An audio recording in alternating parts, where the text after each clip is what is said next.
Si ella supiera que al verla ahí en ese balcón, mi memoria soñadora regresa al pasado. Justo el tiempo en que se inauguró la Avellaneda, aprovechando la presencia de la escritora en Cienfuegos. Sí, justo a ese tiempo regresa mi memoria. Si los saludo es porque los conozco de la tele. Verlos mirar hacia acá me hace pensar que en breve se remontarán a 1860, el año en que aquí se levantó un teatro de verano. 1860, la Avellaneda en Cienfuegos. Cuarta parte. Compréndalo, usted no abrirá un teatro cualquiera. Mañana 12 de abril de 1860, usted abre un teatro de verano y le pondrá el nombre de Avellaneda, aprovechando la presencia de la escritora aquí en Cienfuegos. Ahora, yo usted lo pensaba, a mí me gustaría más Teatro Martínez Casado. ¿Y sigue usted con la cantaleta? Hombre, ¿Qué quiere? ¿Que lo bautice cómo? Con el nombre de un don nadie. Don Luis Martínez Casado. Sí, una buena persona, pero jamás un dramaturgo como la Avellaneda. Y fíjese si doña Gertrudis se ganó el corazón de los cubanos, que después de 23 años en Madrid regresa a Cuba y se da cuenta que nadie lo olvidó. Gertrudis saludó gentil a los fernandinos. Cuando el público la descubrió, resonó una gran ovación y tan pronto se sentó, Martínez Casado ofreció su teatro a la camagüeyana, que ocupaba trono en las letras de Hispanoamérica. Ella también mereció un puesto en la academia y fue presentada su solicitud. Y también fue negada su solicitud precisamente porque era una mujer. Eso habla mucho entonces de ese carácter femenino de su obra, de su literatura, pero que tenía toda la razón del mundo, porque la academia le niega un escaño, un puesto dentro de sus miembros, sencillamente porque era mujer. Pero ya había pasado antes con la Bazán, que ella también lo comenta. La indignación de la Avellaneda fue increíble y lo reflejó en muchas de sus cartas a amigos, a personas, incluso a Ignacio de Cepeda. Eso la puso muy, muy triste, pero además muy indignada. Hasta los días de hoy se reclama su puesto en la Real Academia Española. Por ser mujer, no consiguió los votos para ocupar el sillón Q mayúscula que le proponían. Aún así, desnuda de tormentos, cede todos sus derechos de autor a la Academia. No acuséis al corazón de perder sus ilusiones, así como no se acusa al árbol por ceder sus hojas al inclemente soplo del viento. Pero el árbol, desnudo, y el corazón desengañado, no pueden llorar la pérdida de sus flores.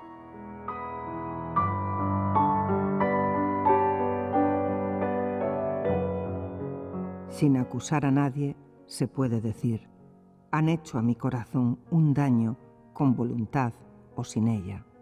En el análisis sobre su cubanía, dice Fornari que además en ese momento, viva Gertrudis Gómez de Avellaneda, era uno de los poetas más representativos de la literatura y que más representaba en ese momento lo que estaba sucediendo en la patria, el afán independentista, el paisaje cubano.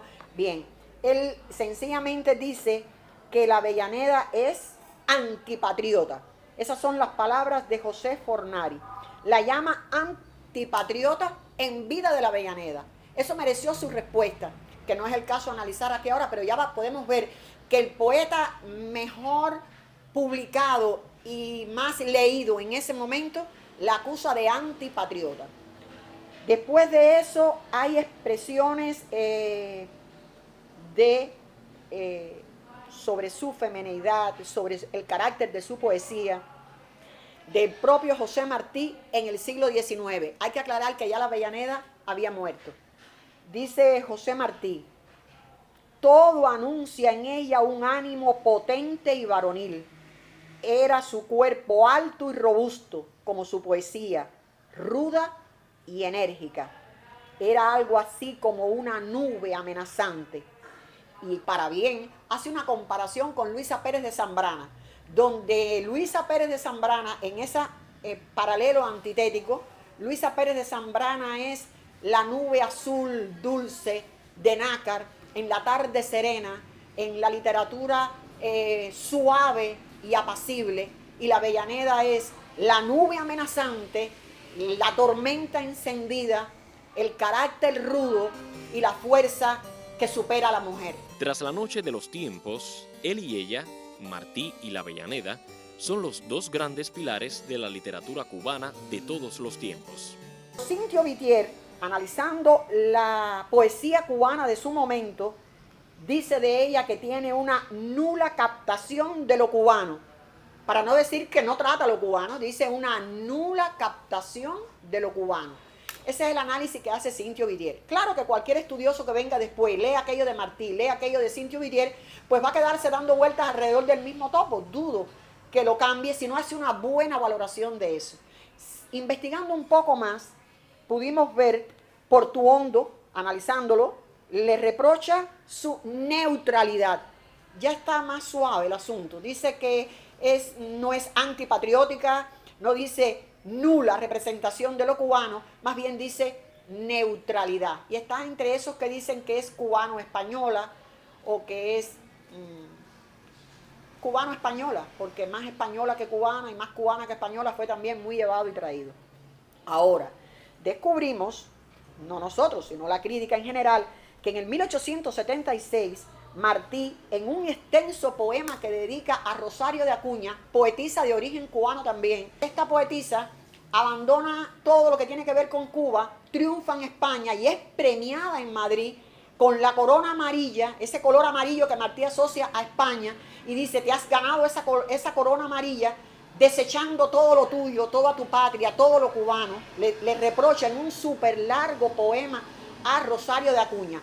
Pero hay unos versos en ese poema donde él, diciéndole los valores que está desdeñando para irse para España, le dice esta expresión. Le dice,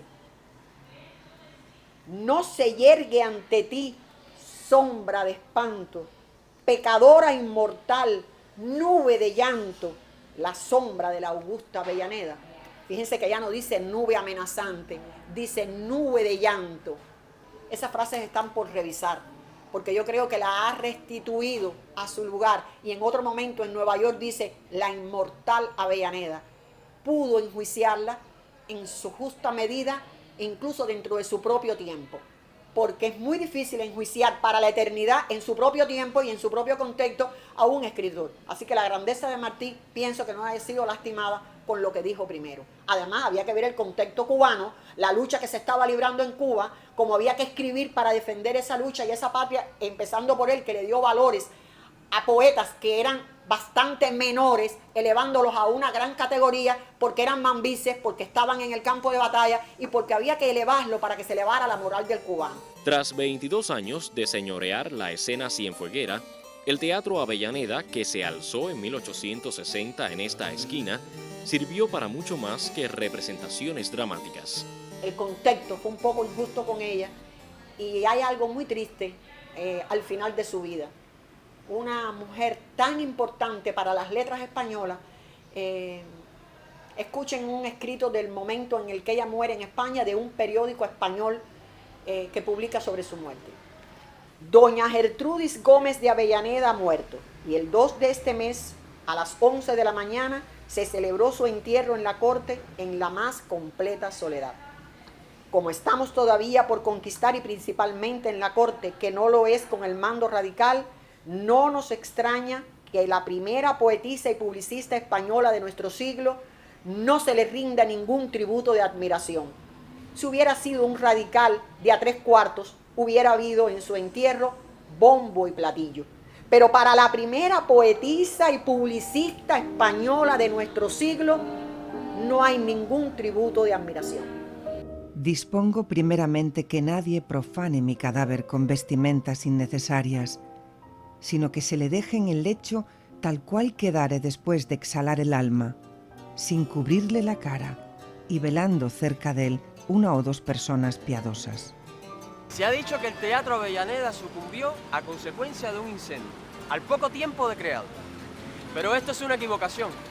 Eso le sucedió al Teatro Isabel II, el primer teatro de verano construido por Luis Martínez Casado en Cienfuegos.